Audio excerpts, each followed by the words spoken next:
चीखना चिल्लाना नहीं चाहिए। हो सकता है कि पाकिस्तान से ये बात आती हो कि भारत को जो है कन्वर्ट कर लेंगे गजवाए हिंद, पर गजवाए हिंद करने की जरूरत ही नहीं पड़ेगी। कुछ सालों के अंदर वैसे ही उनकी पॉपुलेशन बढ़ जाएगी। आज इंग्लैंड और लंदन की स्थितियां देखते हो, शरीयत का कानून लंदन में लग रहा है, ऑस्ट्रेलिया में स्थितियां खराब हो गई है, जर्मनी में खराब हो गई। ये बहुत अच्छी स्ट्रेटेजी है इस्लाम की कि वो अपने एक्सेस पॉपुलेशन को दूसरे देशों में डेमोक्रेसी की आड़ में भेज देता है, बाद में वहां पे शरीयत का कानून लगवा देता है, लेकिन अरब कंट्री के अंदर कोई भी रेफ्यूजी नहीं रखा जाता है। मैं एक रिपोर्ट देख रहा था बीबीसी की, शायद बीबीसी की रिपोर्ट थी, जहां पे सऊदिया का जो वर्टिकल शहर बन रहा है उसमें कई गांवों के लोगों को मरवा दिया उसने, ऐसा आरोप है उन पर। तो वहां तो मस्जिदें हटाने में भी वो सोचते नहीं है, और यहां पर हिंदू भीख मांग रहा है कि जरा मुझे कृष्ण का मंदिर दे देना, जरा मुझे ये मंदिर दे देना। हमारे साधु संतों ने जो समाज के लिए काम किया, समाज उनके साथ भी नहीं खड़ा है। क्या आपको पता है कि आयुर्वेद के नाम पर भारत देश के अंदर जो फार्मेसी काम कर रही है वो मुस्लिम द्वारा चलाई हुई भी कई फार्मेसी हैं, और उनके 500 प्रोडक्ट्स हैं। रामदेव को सपोर्ट नहीं करने का कारण ये भी है। हमदर्द का एक टॉनिक है सिंकारा, उसको प्रमोट करते हुए कम्युनिस्ट पार्टी के कुछ नेता कहते हैं कि यह शक्तिवर्धक है। उनको पूछो तुम्हें कैसे पता चला यह शक्तिवर्धक है, कोई लेबोरेटरी टेस्ट है? एलोपैथी के कंपैरिजन में जो रामदेव बाबा को कहा गया था कोरोना के कंपैरिजन में, वो चीजें सब पर लागू होनी चाहिए। क्या आपको पता है सोनू निगम जैसा कलाकार जो पिछले कई सालों से फिल्म इंडस्ट्री के अंदर बेहतरीन आवाज दे रहा है, उसने जब खुले से कहा कि इस अजान के कारण मुझे तकलीफ होती है, इंडस्ट्री में उसको काम मिलना कम हो गया, क्योंकि बॉलीवुड की इंडस्ट्री आज भी इस्लामिक फंडामेंटलिस्टों द्वारा डोमिनेट है। मैं आपको और बता दूं, जिन दिनों शाहरुख खान, सलमान खान, आमिर खान स्ट्रगल कर रहे थे, गोविंदा सुपरस्टार था, और गोविंदा को नीचे करने के लिए उसकी जोड़ी में चलने वाली करिश्मा कपूर को आमिर खान के साथ एक फिल्म दे दी जाती है परदेसी। गोविंदा की जोड़ी को तोड़ा जाता है और उसके बाद उदय होता है सलमान खान, आमिर खान और शाहरुख खान का समय, क्योंकि इंडस्ट्री डोमिनेटेड है इस्लामिक लॉबी द्वारा। ऐसे कई मैं आपको उदाहरण दे सकता हूं, लेकिन मुख्य बात क्या है? क्या हमारे हिंदुस्तान में सारे मुसलमान खराब हैं? यह कहने का अर्थ नहीं है। हमारे हिंदुस्तान के अंदर आजम जी, प्रेम जी जैसे भी इंडस्ट्रियलिस्ट हैं विप्रो के, उन पर आरोप भले लगे कि वो मुसलमानों के हितों की ज्यादा सोचते हैं, हिंदुओं की नहीं, पर मैं इस पे नहीं जाऊंगा।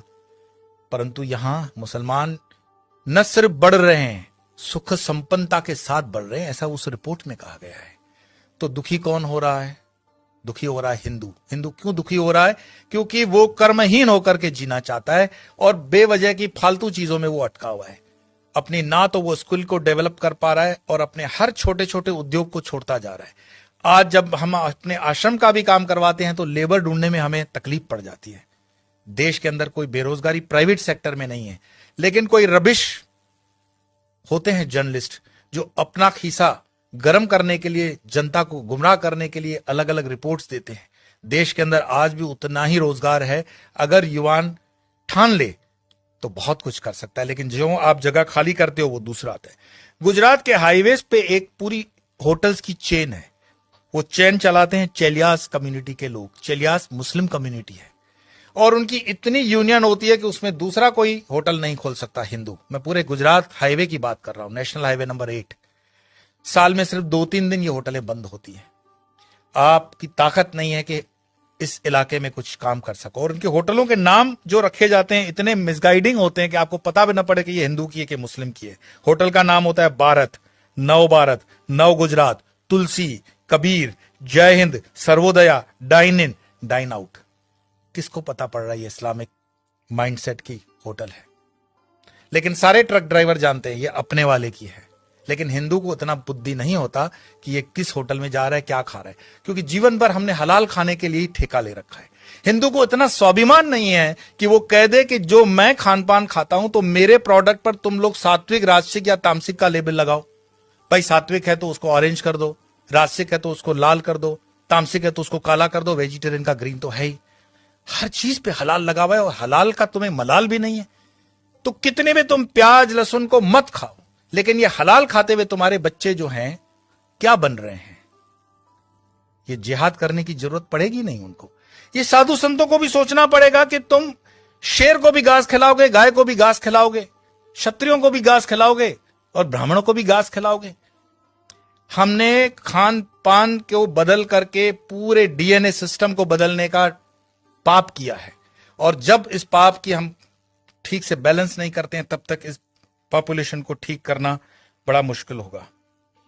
एक इंसान, ये वीडियो समाप्त करने से पहले मैं बता रहा हूं, एक इंसान जिसने अलीगढ़ मुस्लिम यूनिवर्सिटी का स्थापना किया था, सर सैयद, उसने सिर्फ ख्वाब देखा था पाकिस्तान बनाने का, कि एक ऐसा देश बन सकता है। एक टाइपराइटर और एक इंसान जिन्ना, जिसने देश बनाकर दिखा दिया, और यह चीज इतिहास के अंदर दर्ज है। क्या पता ओवैसी जो कह रहा हो उसको हम सीरियसली नहीं ले रहे हैं। अगर शाहबानू केस कोर्ट का इधर उधर हो सकता है तो राम मंदिर का केस भी राहुल गांधी तो बोले थे कि हम कर देंगे, ऐसा उन पर आरोप है, प्रमोद जी ने लगाया था। हिंदुओं को जागना पड़ेगा।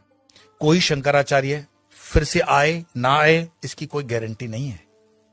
शंकराचार्य जी की जयंती जन मनाने से सिर्फ इतना ही मैसेज मिलता है, उत्तिष्ठ जागृत प्राप्य वरानी बत, उठो जागो, अपनी जवाबदारी लो।